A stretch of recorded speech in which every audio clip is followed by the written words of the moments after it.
Lattics card library will benefit your thinking and writing process. Click the Add button or Control-N shortcuts to create a new card that can include any information, like concepts, theories, characters, formulas, ideas, and more. You can highlight the pieces from the article and PDF document and turn them into cards.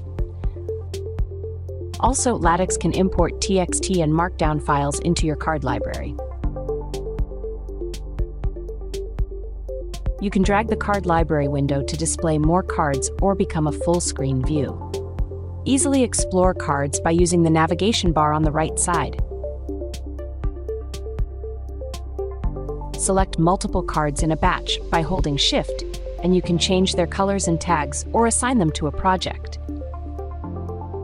When handling the essential cards, collect them for your favorites, and Lattics will pin them to the top of the library.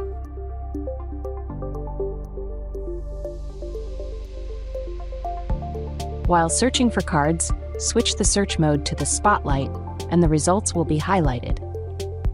For efficient editing, you can turn the library into a separate window and gather ideas from the card library while writing an article.